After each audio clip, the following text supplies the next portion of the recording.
Welcome to the powers that be. I'm your Welcome back. Welcome co-host. back. Welcome back. I'm your co-host Nick. And Jaime. Sorry, I should have introduced you right there. I'm getting used All to right. this still. But yeah, welcome back. If you listen to the not the first episode, it's more of like a what enter intro to Yeah. what our show wants to be. Well, Yeah. we'll We just wanted to definitely do like an overview of everything, what we yeah, had no, planned. that's for And then sure. Well, with this we want to do just an example of like what we really had in mind for like our long form yeah, no, this format. is gonna be this is technically the Yeah. first episode of the whatever this little project we're doing. Mm-hmm. This little exciting project. Well, the two main subjects we're gonna talk today is the East Palestine derailment with Southern Norfolk and Norfolk Southern. cops Norfolk Southern. Sorry, I always butcher that name. And Cop City in Atlanta, and we're gonna both give our examples. I'm gonna talk about Norfolk Southern and East Palestine. My co-host Jaime is gonna talk about Cop City, and it's each gonna be their own subject and own topic. But at the end of the episode, we're gonna put it all together and why these certain powers, these certain structures come together, why every struggle is the same. And that's like the whole point of this whole dynamic, pretty much. Mm-hmm. You got anything to put? Yeah. No, we just kind of want to talk about subjects that have been in the news recently and um, present the details of like the information that's out there in an unbiased Hmm. way and then kind of just bridge them together and show the weaving Yeah. thread through it all. A lot of people don't know how to put his like events like tragedies together. Like, why is this happening? Well, there's a power dynamic, and normally there's a profit motive for Mm-hmm. well, very similar. Those two things come hand in hand, but Yeah, what we're going to start with today is going to be East Palestine.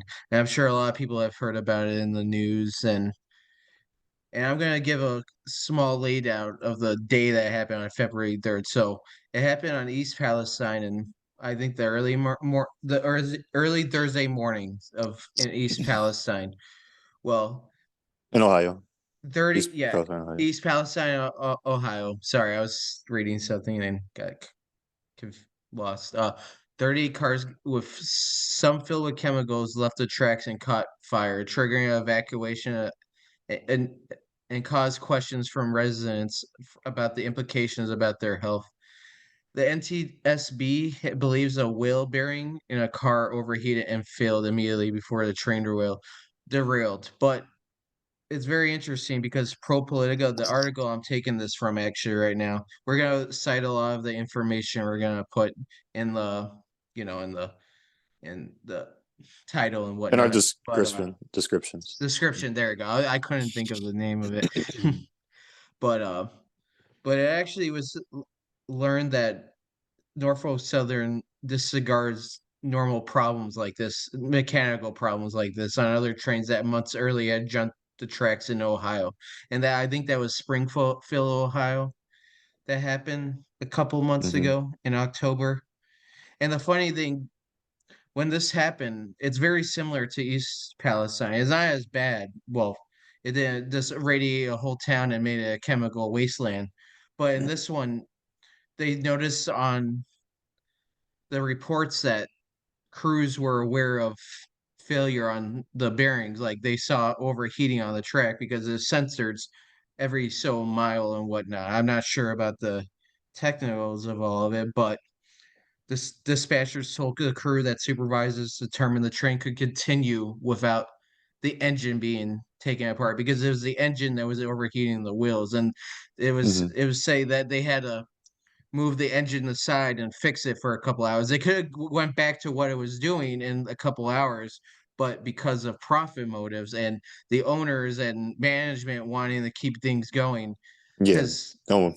it's always a constant motion. It's always a constant.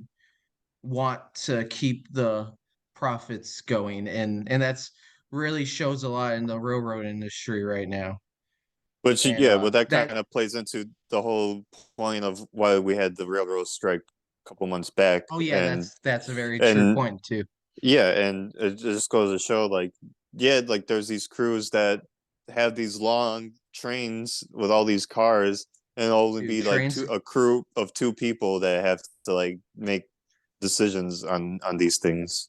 yeah, no, crews actually have been diminished Yeah. for since the 80s. Actually, I have right here from the In These Times, there podcast he has.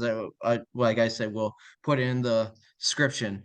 But in the 1980s, the railroads had 500,000 people working for them. Now it's down Hmm. to 150,000, Yeah. and that's today. And that's a Yeah, and you think 30%. they scaled back how many trains? No, No, actually, trains actually exactly. got longer. Trains Yeah, are up so to like 3 miles long, I think is what it is, yeah, which will so cause, yeah, which is like you, yeah, which leads to a lot of problems. yeah, no, like I believe like it used to be, let me see here. I actually have it in my notes. Sorry. The crew sizes used to be like eight. Now it's like two men checking, and Yeah. they're up to like working 12-hour days and doing multiple jobs that are not in their craft. Hmm. So it was a very interesting. It's all and it's all due to PSR precision real schedule railroading. A big reason for the accidents and uh worker morale and stretched out worker schedules is for precision schedule railroading PSSR, which is this where they downsize manpower in a lot of these Hmm. crafts the with the unions, and it's often a band-aid broken leg style repair on most things. So like Yeah. hence like with the East Palestine, it's always, oh, let's get the train going and not think Hmm. about the repercussions. Because even before East Palestine, we had over, I want to say, eight railroad uh derailments from Yeah. major freight lines in the past 2 years. And a Hmm. lot of them are what this one right here is a derailment on a bridge that had a fault that hanged over a street, and that was Yeah. due to a faulty tract, and that's something that these companies should have fixed. Like I saw a Hmm. picture of this old train, this bridge, and it just looked like from the Civil War. And mind you, a Yeah. lot of the braking systems on these trains are from the Civil War. And we have to remember, why do Norfolk Southern CSX do all this is because of profit margins. Yeah. So This industry is, they rather keep the machine moving than take a take any amount of time to repair their fleet, to repair the emergency equipment, yeah, or even how you're saying about the bridge and all of that. Like, the U.S. as a whole doesn't really invest in its own infrastructure, and that's a combination of both. Is yeah. that they're both at fault here. No, yeah. This industry is one of the highest profit margins. No other Hmm. industry in America has anything like this. So they're pushing for an operation ratio of like 55%. So the rest goes to the company, and like, well, whatever they invest into the trains, and that's probably the bare minimum, and the tracks and the workers, and then 55 of that percent of that is going, or 40, however you put that, is going to a CEO. And Yeah. actually, the train industry is one of the most oligarchy industries in America. It's only six major Hmm. industries, because actually recently two smaller industries in Chicago, this I can't remember the name of them, actually came together. Now we're down to six major Yeah. freight railroad companies. And hey man, I thought monopolies were illegal, but what can I say? Yeah. And, they find their ways around it.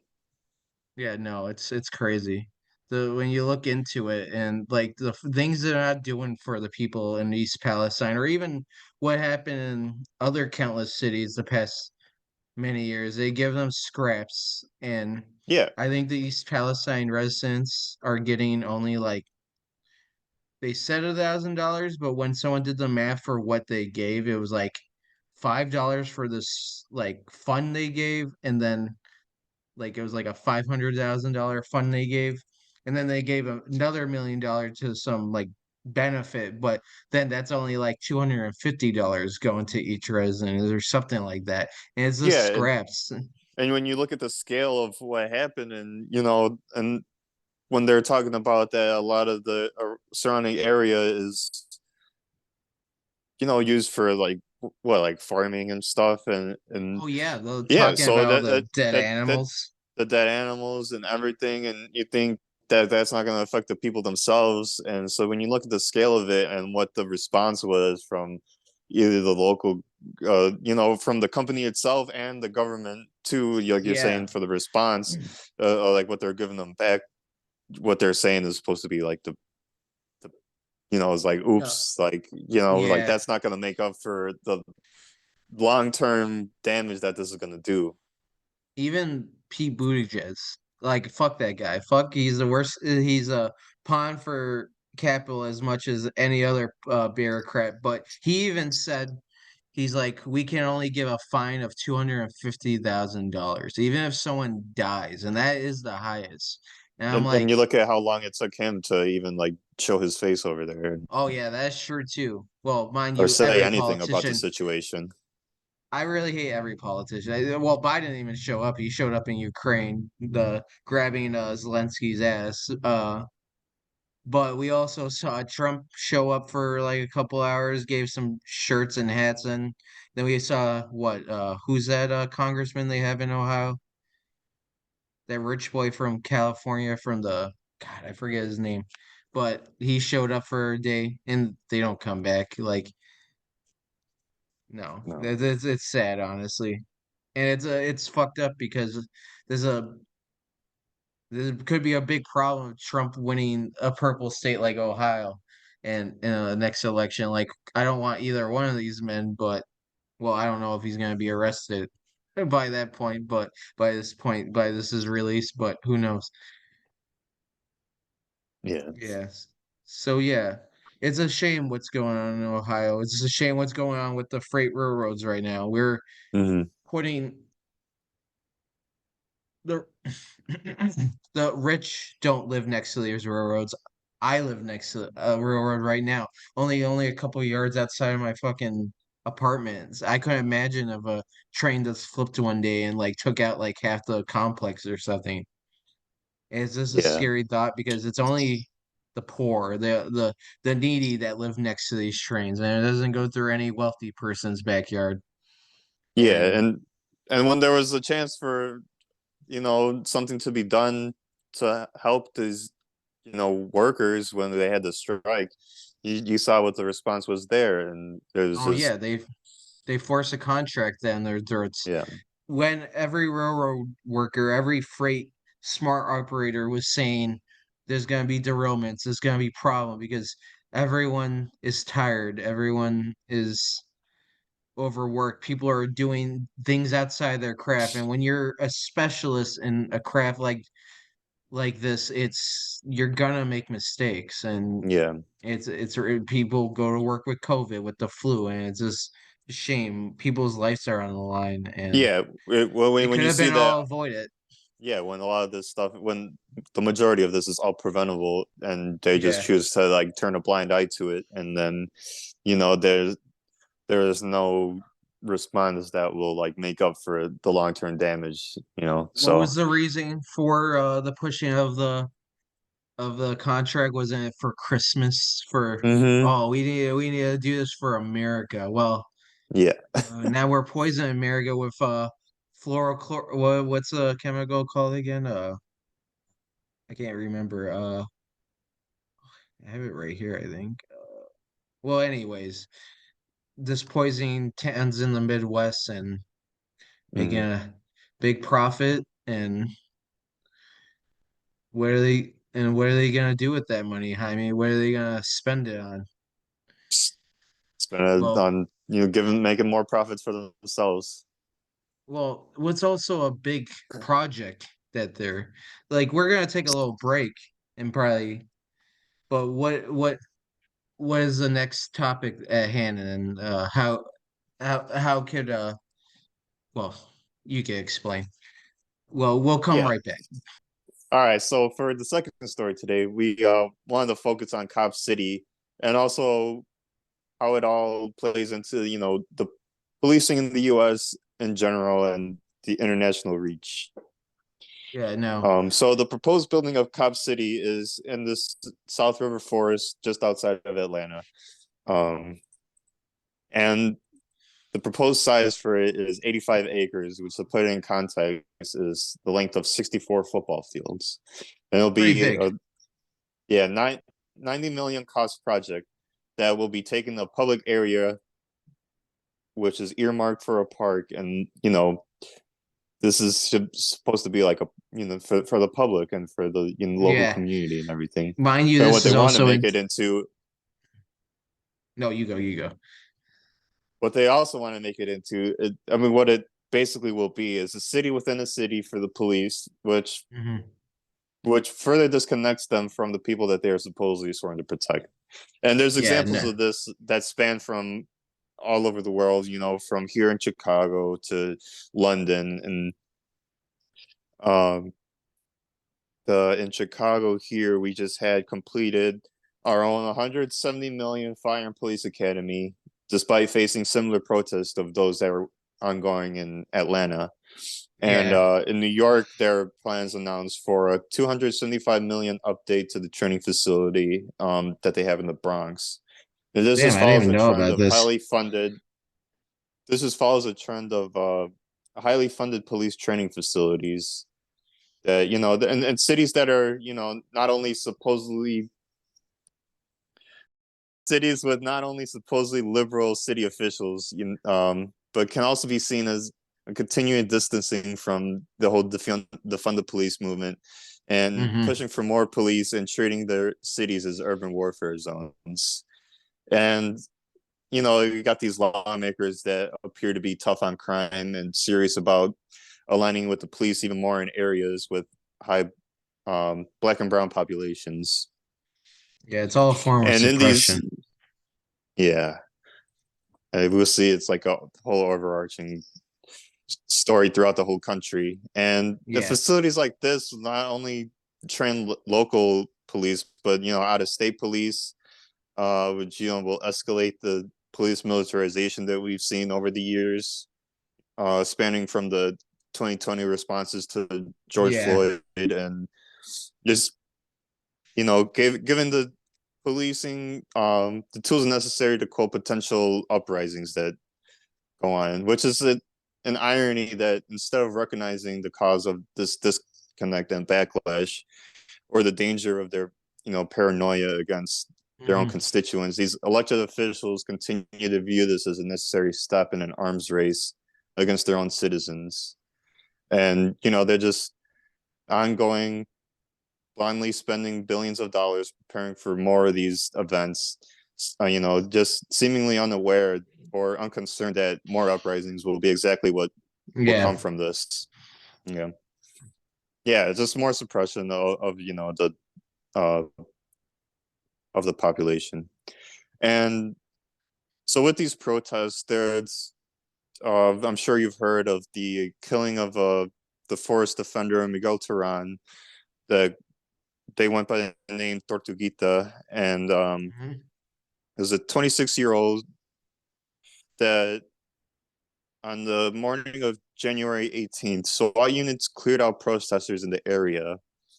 And according to reports, gunshots were heard. And, um, the police claimed that Tortuguita, an activist who was vocally nonviolent, they're saying the police claim is that they shot first, injuring a state trooper, which brought them to return fire. Even in the video, you can Um, hear a police officer going, "Did they hit one of their own men?" That's fucked up. yeah, suggesting that there was a friendly fire, and just Yeah, from because they heard a gunshot, they're like, "Oh, we have to return fire." yeah. And in the recent weeks, the families, the family of Paez Terran Tortuguita hired attorneys to file an open records lawsuit seeking to force the Atlanta police to release more evidence on this killing, which is really a murder. Um, Hmm. and according to the family's attorneys, the Georgia Bureau of Investigation has been looking into the shooting and has prevented Atlanta police from releasing additional evidence to the family. And in the recent press conference, this civil rights attorney, Brian Spears, basically put it that Tortuguita's hands were raised in the air when they shot, and that he was looking death in the face with his hands raised when they were killed. Sorry. Um, Always, always likely story of police brutality of an innocent man dying for no reason. mhm. And this murder led to a chain of events, including marches and continuous protests and events in the forest itself and the surrounding city and the downtown area. And there's been events where a group of marchers are in the went straight to the Atlanta Police Foundation, and as well as smashing up storefronts of Wells Fargo and Truist, which are financial bankers of the foundation that are Yeah, working to get this built. And yeah, this is furthers the narrative that labels protesters and force offenders as criminals and domestic terrorists, when the police themselves, and you see their actions and how they are militarized, and the actions that they take in response to people really just putting their voice forward and coming together to say that, hey, we're not okay with you guys doing this. And it's you know go ahead. it's literally what the founding fathers wanted, like the First Amendment, like freedom of speech. And it's just so crazy, like how Yeah. suppressive police are towards the left, and that's not is everywhere in the world. You see Hmm. police beating the shit out of protesters, and that's been happening for the past 4 3 4 years, and this is no different than 2020 at all. Yeah. Yeah. And another point that I touched on earlier, I kind of wanted to bring back, was did with facilities like this, and they said that they're not only training the local police but out of state police, but they also have exchange programs where these tactics of the U.S. police and the states are, and then they have international implications too, because you'll see, well, we've seen that Israeli forces will come, or vice versa. Some of our Yeah, police will go over there, and they'll share tactics, and they'll yeah, in examples of this, and not only in Israel, that are used to oppress the Palestinians, but also there's example of this in the Middle East and even in Mexico, yeah. in the whole narco warfare and everything. When you look at policing as a whole, you when you like look at like during the summer of 2019, Mm-hmm. Colombia was going through its own George Floyd style uprising. Mm-hmm. It wasn't anything similar, but it was against the neoliberal government that was there. And the police there were so brutal. They looked similar to American police. And you want to know Mm-hmm. why? Because they were trained by the LA police.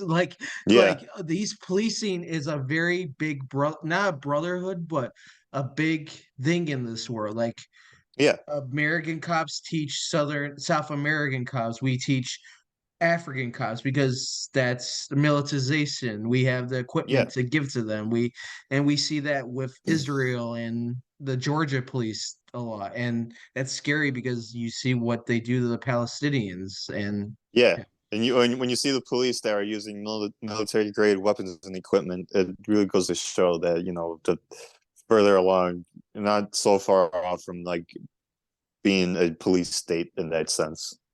Mhm. No, it's scary when you're seeing the third highest military budget in the world behind China. Our supposed threat. I personally think any cop is a bigger threat than China, but Hmm. they're literally making a military base in the middle Yeah, of the Atlanta forest. And mind you, when that forest is gone, mind you, that's native land. Mind you, that's exactly. a Yeah, source of water for a part of Atlanta. And when that is gone, when it rains, that excess water has nowhere to go and is going to cause flooding in certain part of yeah, Atlanta. So it's just going to cause more harm for the general population of Atlanta and America yep, as a yeah, whole, military in more ways than one. wise. Yeah, Yeah, exactly. yeah, and you mentioned that is native land. So yeah, the South River Forest is the I'm probably gonna butcher this, but it's the Weelaunee Forest, Yeah, just outside of Atlanta. I don't think that was too bad. Yeah, try. Yeah. No, it's the shame, and also it's also a site of a former slave, I think, in house or Yeah, plantation. So there's you also probably have I'm not sure if this is what you're thinking of, but yeah, it's also once the site of a prison farm. that's what it is. It was, but similar Yeah, to because that's well, it's a literally form right of after slavery. the. Well, that's because it was right after the Civil War, and oh, Yeah. we don't have slaves anymore. Oh, we have prisoners because that's in the Mhm. Constitution. So Yeah. So yeah, I got a lot of my sources for my notes from articles on Mint Press, Truth Out, and also through Means TV, Means Morning News, the web yeah, show that they have. Yeah, but yeah, yeah. but you kind of touched on it earlier how this ties into the Norfolk Southern. Yeah, well, this is disclaimer, this is the part of the episode where we explain where the power dynamics connect because Hmm. it's very important that where am I trying to get it? Events happen for a reason, and it's always probably for profit reasons. Sometimes those profit reasons come together. Like look at Norfolk Southern, and they just gave $100,000 to Cop City in September Hmm. of last year, and Yeah, so they're a big funder of this project. yeah, yeah, no, it's pretty big. They gave it to they donated it to the public safety campaign, which is a big pro cop thing, and it's out 30 million from other corporations, but this it's going to be 90 million altogether for the facility, but the city of Atlanta has to flip the 60 other million Yeah. for an encampment that is gonna brutalize them and suppress them and police them even more. And Hmm. you can thank that $100,000 Norfolk Southern, and it's crazy how corporations and policing come very hand in hand together. Yeah. Well, goes to show that what really are the police protecting is not the citizens, but for Property profit and and capital. corporations and property. Yep. Yeah, no, even like the history of railroads. Like if you look, uh, like railroad companies have a long dependence on federal agencies in order to operate. Hmm. Like during the post-Civil War, railroads employed agencies like the Pinkertons, like a very brutal gang that Yeah. founded their own railroad police departments to act as strike breakers for road companies.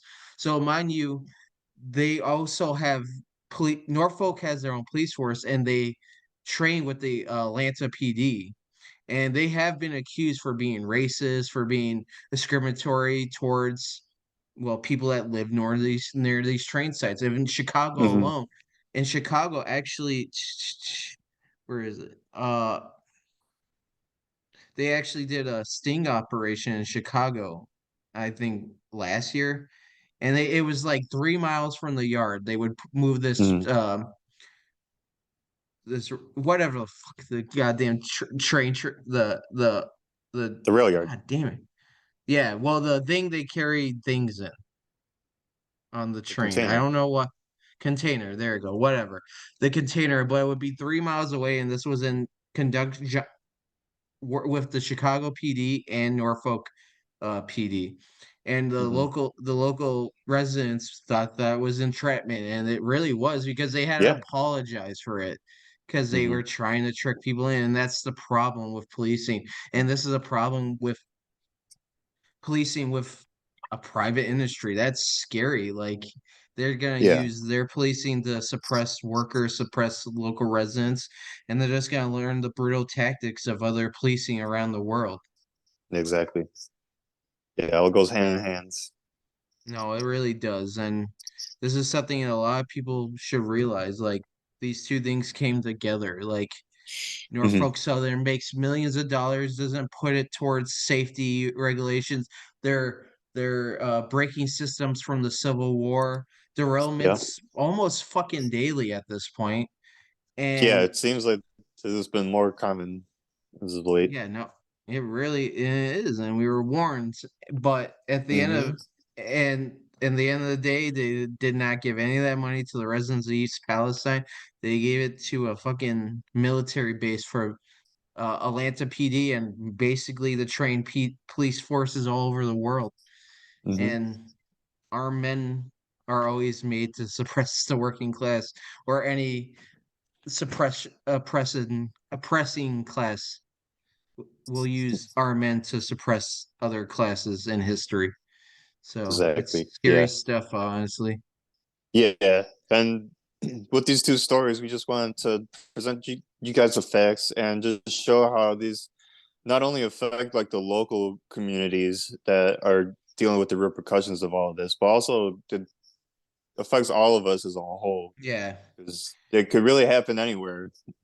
Yeah, it's not this Stories like this. isolated thing. Like police Yeah. brutality happens every day. These derailments are clearly Hmm. happening every day. It's gonna affect normal citizens if you like it Yeah, or not. and just the long term effects, like we touched on earlier, the long term effects of the chemicals that are going to be that have been released from the derailment in East Palestine, and the long term effects on the people's crops and the people Yeah. themselves and Do you the think people are children in gonna that buy? Do area. you think people are gonna want to buy corn from there? Well, That yeah, they won't even they be ruin able to. people's business. Mhm. Yeah. No, it's a sad story, and we have a sad story that's backed by a story of suppression. Isn't it weird? Like Yeah, the the rotation of oh bad happens, oh let's cover it with a force to not make you, so if you get mad we'll stop you. yeah, exactly. Yeah. That's pretty much what it is. Hmm. Well, thanks for, I think that we can probably wrap it up from here, I assume, huh? Yeah. And you got anything to say or you, No, I mean, kind of just this was our first time doing an episode like this, so yeah, thanks for coming along the journey with us, and we'll get we'll get the we'll butterflies just out of us. We'll yeah, get the nervousness got out of us. the first episode jitters out of the way, but yeah, Yeah, so it's fun. I be on love the talking lookout about it. for Well, yeah, yeah, be no. on the lookout We for more information and more on the projects that we have ahead, and yeah. then we'll Yeah. we'll We'll be definitely we'll definitely start more social medias and other things to hmm update people. And like we yeah. said, we were talking about starting a Substack, writing articles, probably similar to these episodes, but probably more in depth Hmm. so people can read about it. And I feel like that's always helpful. So Hmm. yeah, yeah. So this is the powers that be, and we're coming at you. Stay See ya. tuned.